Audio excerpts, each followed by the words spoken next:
8 hospitales en México están al 100% de ocupación hospitalaria y otros 4 están a más del 70%. No, este no es un video de 2021. Estos son los datos a enero de 2024. Entonces, ¿deberíamos preocuparnos? ¿Regresamos a los peores niveles de la pandemia de COVID-19? Aquí te explicamos los datos.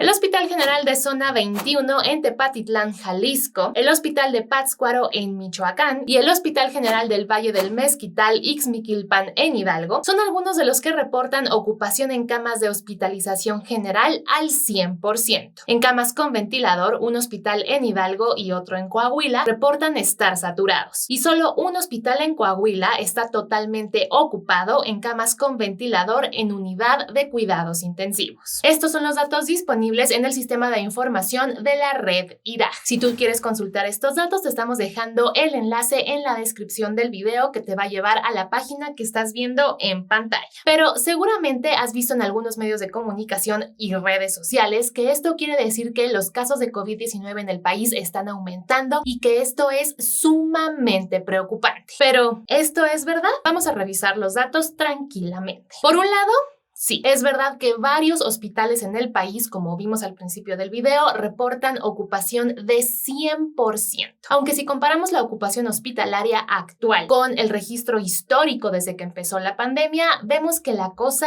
empieza a cambiar. Por ejemplo, mientras el 14 de enero de este año de 2024 había 188 personas hospitalizadas por enfermedades respiratorias, en el pico de la pandemia, el 21 de enero de 2021, el número era de 24,219 y la mayoría por COVID. Ahora vamos a revisar los datos actuales de contagios y muertes por COVID-19. De acuerdo con los datos de la Secretaría de Salud, en lo que va del 2024 han sido confirmados 130 casos y 4 muertes por COVID-19 y la mayoría de los casos positivos en la actualidad han sido reportados en la Ciudad de México, Puebla, Nuevo León, Querétaro y San Luis Potosí. Y las 4 muertes reportadas durante las 2 primeras semanas de este año han ocurrido en Chiapas, la Ciudad de México, Jalisco y Oaxaca. Vamos a comparar también estos datos con el registro histórico. Hasta la segunda semana de enero de este año, los casos positivos de COVID-19 son 95% menos que los registrados durante el mismo periodo del año pasado. Y esto no quiere decir que esas 4 muertes o esos contagios no sean lamentables. Simplemente quiere decir que hay una reducción con respecto al año pasado. Ahora, una pregunta muy importante en este tema es ¿qué es la red IRAG? Porque cuando vemos los datos de ocupación hospitalaria podemos ver que son reportados en esta plataforma que hasta arriba dice que es el sistema de información de la red IRAG. Pero, ¿qué reporta exactamente esa red? Bueno, esta es una red de notificación de hospitalizaciones por infección respiratoria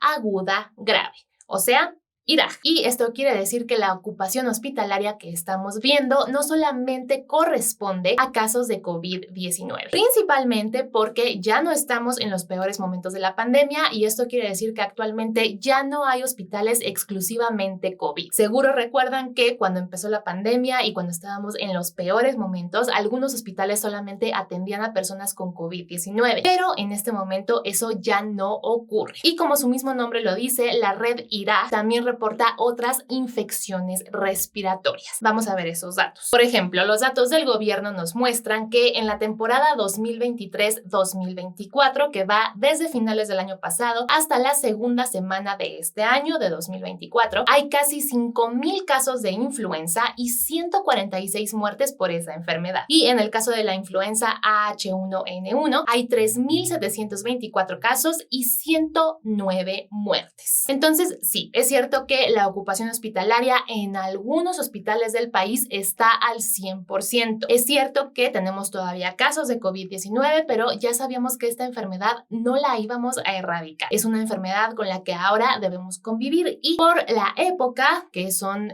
fiestas decembrinas y sobre todo la temporada invernal, sabemos que los casos van a aumentar. Pero definitivamente no estamos en el peor momento de la pandemia, como por ejemplo en 2021. Ustedes vieron la gráfica de de datos históricos de ocupación hospitalaria y en 2021 sí eran unos niveles que sobrepasaban totalmente la capacidad que tenía el sistema de salud mexicano para atender a personas con COVID-19. En este momento, en 2024, afortunadamente no nos encontramos en esa situación. Lo que es cierto es que en estas fechas, como ya les dije, tienden a aumentar los casos de COVID-19 y de otras enfermedades respiratorias, como ya también vimos. Entonces, aunque no es necesario que nos alarmemos y que estemos en un estado de pánico así absoluto, nunca está de más seguir las medidas de prevención de contagios. Ya sabemos, lavarnos las manos frecuentemente, evitar estar en espacios cerrados y sin ventilación con otras personas, y si tenemos que estar ahí, usar un cubrebocas. Yo sé que todos estamos hartos de los cubrebocas, pero es una cosa tan sencilla que literalmente nos puede salvar la vida. Así que si estos datos te preocupan y si te preocupa ver que algunos hospitales están al 100%, puedes hacer algo tan sencillo y tan rápido como ponerte un cubrebocas. También recuerda que hay ciertos sectores de la población que son mucho más vulnerables a enfermedades respiratorias como la enfermedad COVID-19. Por ejemplo, personas adultas mayores o personas con enfermedades crónicas. Si tú o alguno de tus familiares o amigos con los que convives mucho está en alguna de estas situaciones, te recomendamos que seas mucho más cuidadoso o cuidadosa y que, bueno, de preferencia regreses al uso de cubrebocas, sobre todo para evitar contagios no deseados. Y si quieres ser un poco más cuidadoso, también ya te puedes vacunar en farmacias privadas, puedes pagar por esta vacuna, y recuerda que la vacuna no va a evitar que te enfermes, pero sí en gran medida va a evitar que mueras por esta enfermedad y que sufras una enfermedad mucho más grave. Así que esto es lo que podemos hacer y estos son los datos sobre ocupación hospitalaria y contagios de COVID-19 actualmente. Esperamos que esta información te sirva para entender qué está pasando con la ocupación en los hospitales actualmente, y de nuevo te digo que en la descripción del video puedes encontrar el enlace al tablero de ocupación hospitalaria si quieres consultar esos datos en el momento que sea. Si llegaste hasta aquí, muchísimas gracias por ver el video completo. Por favor, déjanos un emoji de hospital para saber que lo viste todo y nos vemos muy pronto con un video nuevo.